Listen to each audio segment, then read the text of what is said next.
Unacceptable behavior. Unacceptable behavior. So my wife was telling me about somebody that is about to get their electricity cut if they don't pay a significant amount of money in the next 5 days. So I said we should just pay it, and it ain't cheap, man. And my wife says fine, and we're gonna do it anonymously because I don't want anyone knowing who paid it and whatnot. So I went today to get a money order so we can send it to the electricity company and put the person's name on there, and hopefully it finds its way to the right place. I think it will. But so a couple things. You don't give in order to have all the accolades. Like, look at me. No. You don't do that at all. You give so you are basically doing God's work. You're trying to do God's work by being a giver of what you've been a steward for, which is God's money. You don't own the money. God owns it. It's not yours. It's His. And if you're familiar with the parable of the talents and many topics about finance that Jesus talks about finance more than any other thing. If you're familiar with that's a hot here. If you're familiar with this, you know that doggone, you better be good servant of God's wealth, which is to take care of people who don't have as much. And I'm the biggest hypocrite there is, dude. Because while we give, a decent amount of money, we don't come anywhere near what some of my clients give. Because I worry about it. I say, well, if I do this, will God bless me? And it's unacceptable behavior. It is. I mean, yeah, so I'm stroking a check for this person here today. That's great. Well, not a check, but a money order.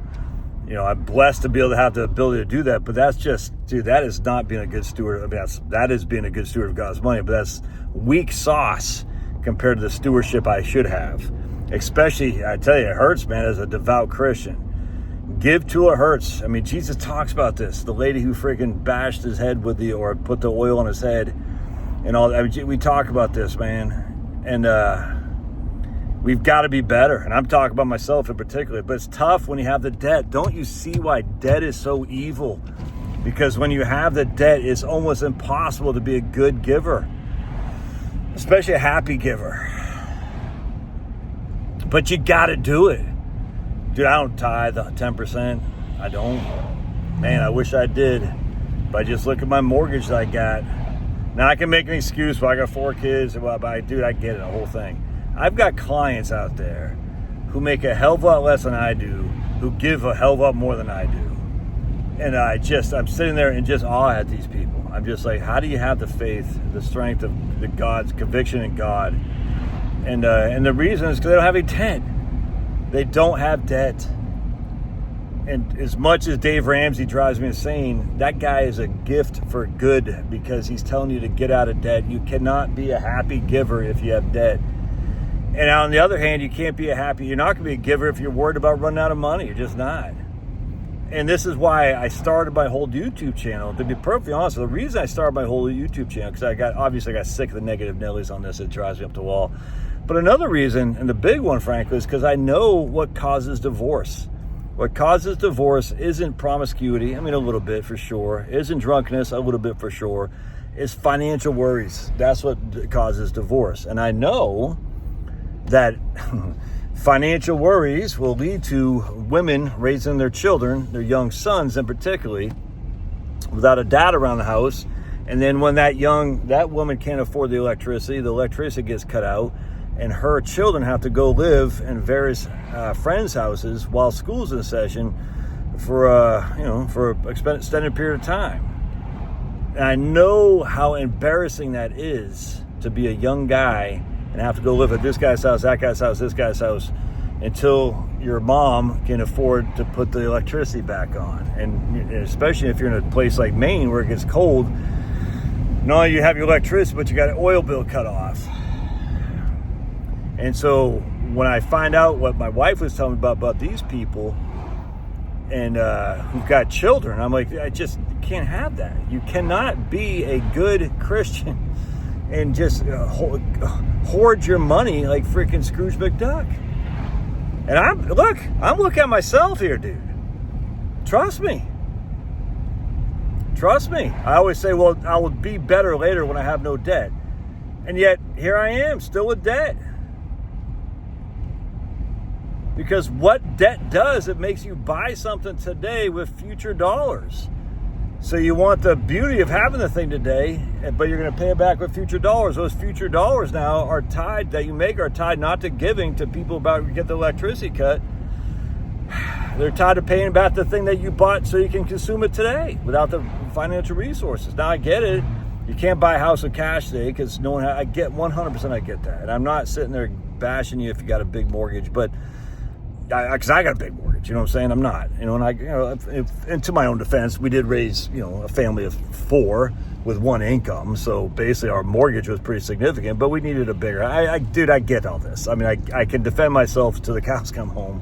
And my wife had a family of 11, one income on a house a hell of a lot smaller than mine, a third of the size of mine. So it's me being a hypocrite saying, oh, we needed this big house. No, we wanted to be in the best school districts. I get it, man. I'm a freaking scumbag when it comes to this.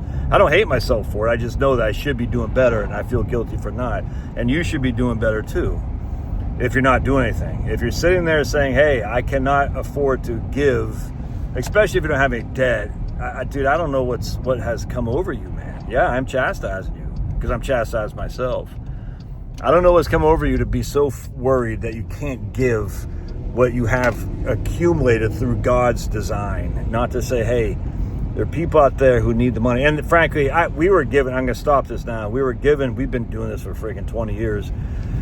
It used to be called the Christian Foundation for Children and Aging or something like that, CFCA, and they since changed the name to Unbound because apparently some people get offended by the term Christian. And they help little kids all over the world. And I think they do. And I've been giving them for years and years and years. We need to give our money locally. That's just a fact. And so you need to be a local giver for sure, because you got people in your own community who are having a hard time right now. And you got to take care of, obviously you got to take care of your own family first and foremost, and you got to take care of your neighbors as well. And then you can expand to your community, expand to your city, your state, your whole thing. But you got to be giving internally in terms of your local areas because they need it too. And then you don't want to be giving like, look at me, I'm a giver. Like Robert Kraft, like look at me. Like I was talking a video the other day or a live stream or something like that. How Robert Kraft must be really miserable in his life because on his biography on the New England Patriots website is basically like a freaking 3 chapters of how great of a man Robert Kraft is. And I'm sure they said, well, he didn't write it. No, but he can tell people not to write that.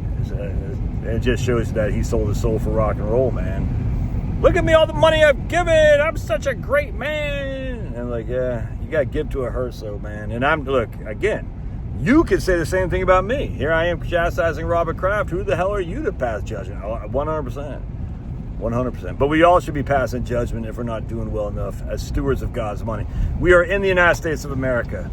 There's absolutely no excuse not to be good stewards of God's money. And if that means you start with $20 tip to your local freaking cable guy or whatever, you start with a $20 tip to your local cable guy, your trash guy, whatever.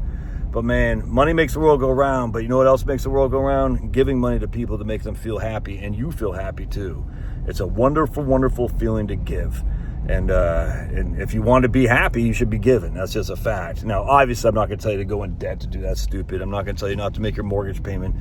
But man, you got to really, it's unacceptable behavior not to do that. And again, I'm not chastising you solely. I'm chastising myself. And we can all make excuses. I'm the biggest hypocrite there is when it comes to this. But we can all be better together if we can just say, hey, let's stop the charade and start making sure we're doing good work with God's money. All right, God bless. We'll see you.